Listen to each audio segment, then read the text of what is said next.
Hello students, today we will talk about regarding the derivation of mass moment of inertia of circular disk. Let us see what is the procedure we have to use in order to derive the mass moment of inertia of circular disk, which we have learned in the previous video.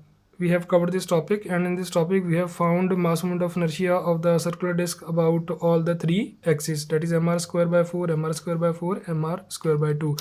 So in this video we will obtain those values through integration method. So what do you have to do for this? Suppose this is the disk, circular disk given to us, and suppose that its radius is given as r units, r, and we have to find its mass moment of inertia about the axis which is perpendicular to its plane, passing through its centroidal axis, centroid you can say, but perpendicular to its plane. About this particular axis we want to find its mass moment of inertia.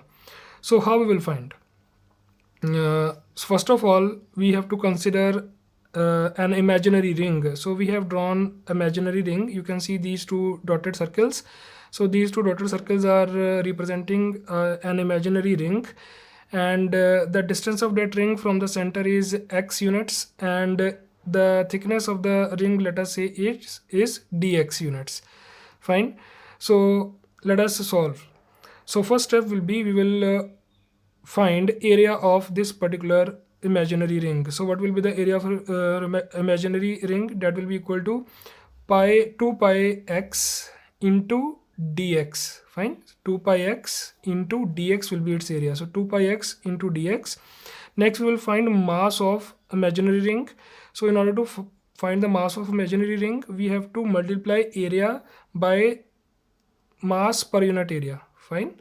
So we have multiplied this particular area by mass per unit area, that is rho. So that will become mass of the imaginary ring. So first step is to find area of the imaginary ring. Second is find the mass of imaginary ring.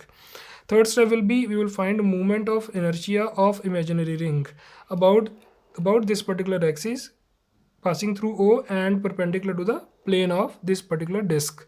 So how to find that? So we know that moment of inertia will be equal to mass into the distance of that mass from the axis of rotation. Right now we are considering this imaginary ring. So we have found the mass of this imaginary ring as rho 2 pi x dx, and the distance of this imaginary ring from axis of rotation is x units. So we'll take the square of this and multiply by its mass, because we know moment of inertia is mr square. So see, m into r square, that is x square, in this case x units. So that is what? That is di. That is the moment of inertia, mass moment of inertia of this particular imaginary ring about this particular axis. That is labeled as di. So when you will solve this further, it will become, you will multiply x square by x, so it will become rho 2 pi x cube dx. Now further what we will do, if we have to find the mass moment of inertia of this circular disk about the same axis, then we will integrate this particular equation by taking limits from 0 to complete radius, that is up to this particular value, that is r. So what we have done in the first step, moment of inertia of circular disk. So it is equal to I equal to integration of di, this particular term. So limits are from 0 to r, 0 to its radius r. Fine. So let us integrate this particular term from 0 to r limits. So in this particular term, 2 pi rho, these three are constants, take outside. So 2 pi rho integrate 0 to r x cube dx. So integration of x cube will be x4 by 4. So limits are 0 to r. So when you will solve this further, you will get this answer, rho pi r4 by 4. Now one thing to understand over here, if I separate this as rho pi r square by 2. So this is what? This is area of the circle multiplied by its, what is rho? Rho is the mass per unit volume, per unit area, sorry.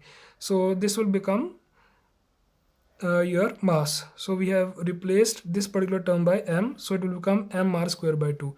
This is the same value which we have discussed in the previous video, that is moment of inertia of the circular disk about the axis which is perpendicular to its plane. It is mr square by 2. I hope you have understood how to derive the mass moment of inertia of circular disk. Thank you very much.